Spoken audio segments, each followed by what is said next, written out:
Puji Tuhan, hari ini mari kita kembali merenungkan bersama-sama ketika kita membaca 2 Tesalonika pasal yang kedua ini. Maka saudara dan saya kemarin kita renungkan ayat yang pertama sampai yang kedua dan ketiga, dan kita lanjutkan sekarang di ayat yang ketiga dan keempat. Maka ayat-ayat ini, perikop ini ternyata menceritakan tentang kondisi di akhir zaman ini, menjelaskan tentang peristiwa-peristiwa yang akan terjadi yang menandai akhir zaman, yang menandai hari-hari terakhir atau hari-hari menjelang hari Tuhan.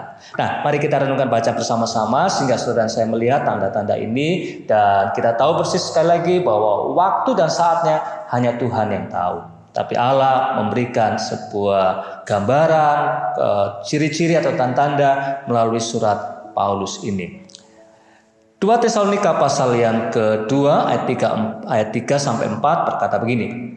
Janganlah kamu memberi dirimu disesatkan orang dengan cara yang bagaimanapun juga, sebab sebelum hari Tuhan itu haruslah datang dahulu murtad, dan haruslah dinyatakan dahulu manusia durhaka yang harus binasa, yaitu lawan yang meninggikan diri di atas segala yang disebut atau yang disembah sebagai Allah. Bahkan ia duduk di bait Allah dan mau menyatakan diri sebagai Allah.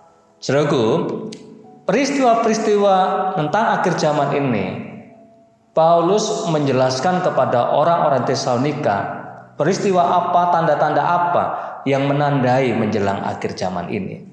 Yang pertama, kalau kita lihat dalam ayat yang ketiga dan keempat tadi, maka yang pertama kita menemukan datangnya kemurtatan. Saya mencoba melihat di kamus Alkitab dan juga saya melihat di terjemahan Alkitab Hidup Berkelimpahan, maka kata Yunani yang digunakan tentang kata murtad ini adalah secara harafiah adalah meninggalkan atau mengkhianati, dari kata Yunani apostasia. Sehingga kalau kita lakukan atau kita renungkan, maka kemurtadan ini adalah suatu tindakan meninggalkan, tindakan berkhianat, tindakan memberontak, tindakan untuk mengundurkan diri, atau berbalik meninggalkan sesuatu yang dulu diikuti. Sehingga ketika surat ini ditujukan kepada orang-orang percaya, munculnya kemurtatan itu berbicara tentang orang-orang percaya, orang-orang Kristen, pengikut Kristus, yang tadinya pengikut Kristus kemudian meninggalkan Kristus, kemudian meninggalkan Tuhan. Saudaraku, bahwa orang-orang ini atau gereja Tuhan meninggalkan kekristenan, meninggalkan Kristus, atau terjadinya kemurtatan. Bahkan Tuhan Yesus juga sudah menjelaskan tentang hal ini, tentang kondisi akhir zaman itu.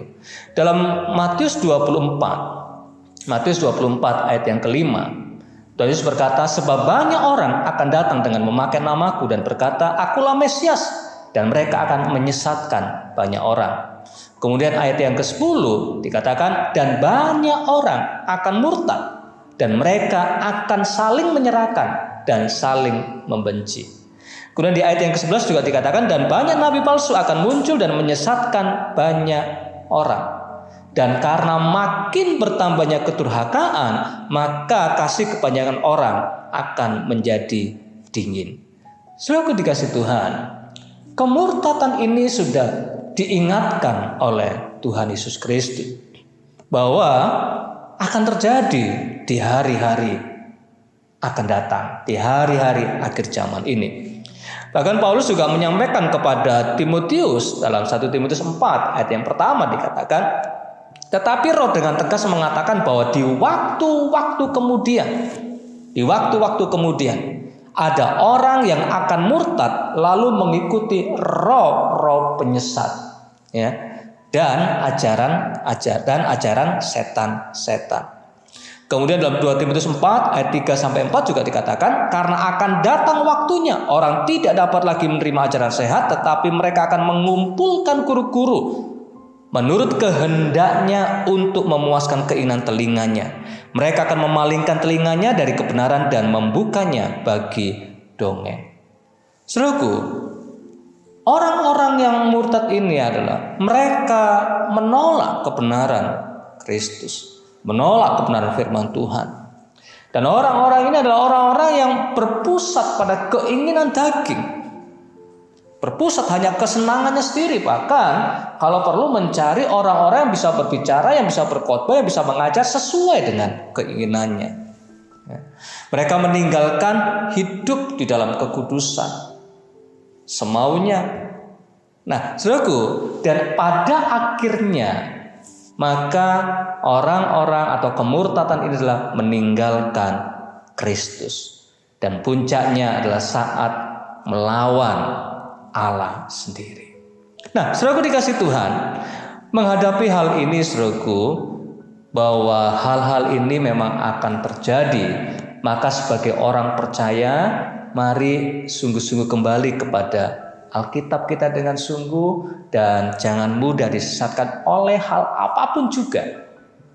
Ikuti kehendak Tuhan yang sungguh-sungguh murni dalam hidup kita.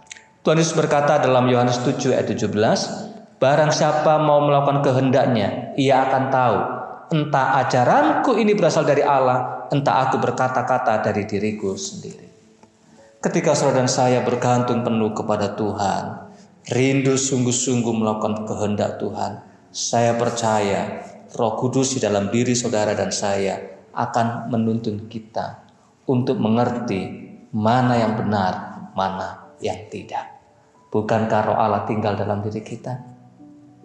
Saudara dikasih Tuhan, tetap kuat, tetap bertahan dalam iman, dan tetap andalkan Tuhan, dan jangan pernah meninggalkan Yesus. Sekali Yesus Kristus sebagai Tuhan dan Allah sampai selamanya, Dia adalah Tuhan dan Allah kita. Tuhan memberkati saudara semuanya. Shalom.